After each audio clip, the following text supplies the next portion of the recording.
and divisions of invisible spiritual life. Just as cells are infinitesimal units in the structure of man, so man is an infinitesimal unit in the structure of the universe. A theology based upon the knowledge and appreciation of these relationships is as profoundly just as it is profoundly true. As man's physical body has 5 distinct and important extremities, 2 legs, 2 arms, and a head, of which the last governs the first 4, the number 5 has been accepted as the symbol of man.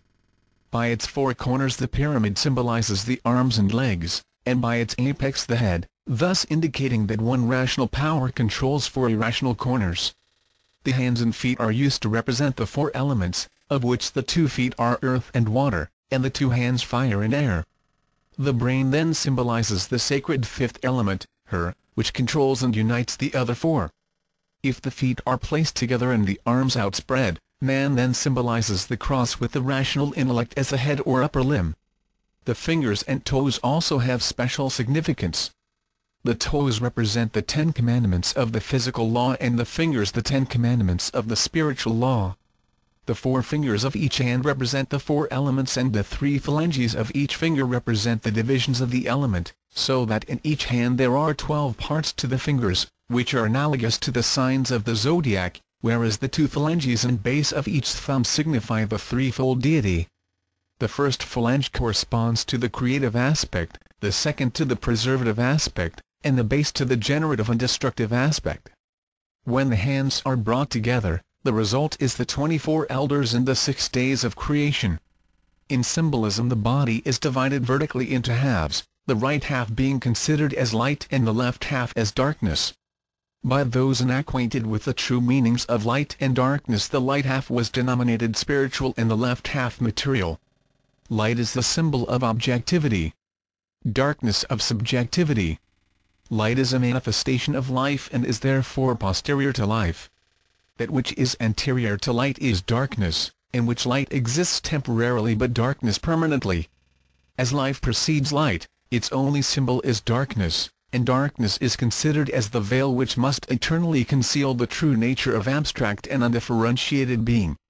In ancient times men fought with their right arms and defended the vital centers with their left arms, on which was carried the protecting shield. The right half of the body was regarded therefore as offensive and the left half defensive.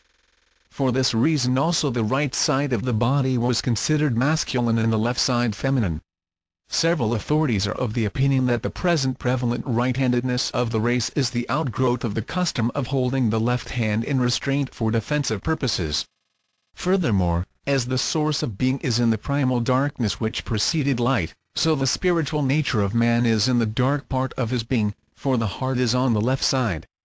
Among the curious misconceptions arising from the false practice of associating darkness with evil is one by which several early nations used the right hand for all constructive labors and the left hand for only those purposes termed unclean and unfit for the sight of the gods. For the same reason black magic was often referred to as the left-hand path, and heaven was said to be upon the right and hell upon the left.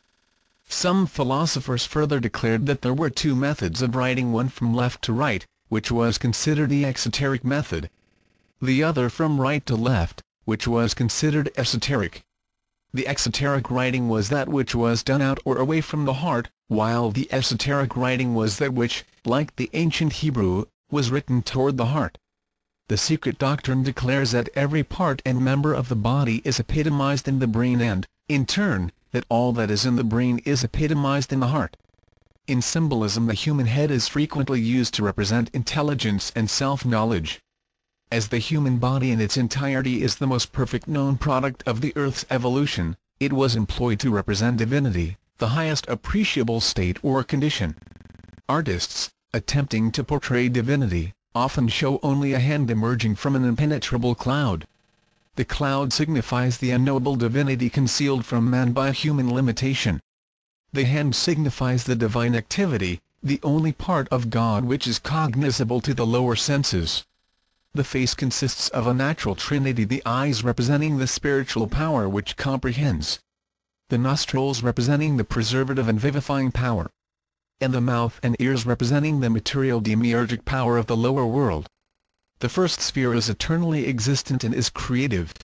The second sphere pertains to the mystery of the creative breach, and the third sphere to the creative word. By the word of God the material universe was fabricated, and the 7 creative powers, or vowel sounds, which had been brought into existence by the speaking of the word, became the 7 Elohim or deities by whose power and administration the lower world was organized. Occasionally the deity is symbolized by an eye, an ear, a nose, or a mouth.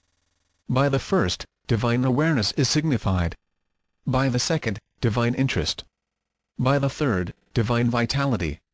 And by the fourth, divine command. Insert. The threefold life of the inner man. Redrawn from Jichtel's Theosophia Practica.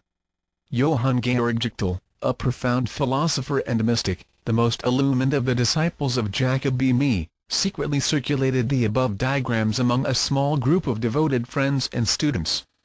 Jichtel republished the writings of B. Mee, illustrating them with numerous remarkable figures. According to Jichtel, the diagrams above represent the anatomy of the divine or inner man, and graphically set forth its condition during its human, infernal, and divine states. The plates in the William Law edition of B. Mee's works are based apparently upon Jichtel's diagrams, which they follow in all essentials. Jichtel gives no detailed description of his figures, and the lettering on the original diagrams here translated out of the German is the only clue to the interpretation of the charts. The two end figures represent the obverse and reverse of the same diagram and are termed Table 3. They are designed to show the condition of the whole man, as to all his 3 essential parts, spirit, soul, and body, and his regenerated state. The third figure from the left is called the second table, and sets forth the condition of man in his old, lapsed, and corrupted state, without any respect to, or consideration of his renewing by regeneration. The third figure, however, does not correspond with the first table of William Law. The first table presumably represents the condition of humanity before the fall, but the Jichtel plate pertains to the third, or regenerated, state of mankind.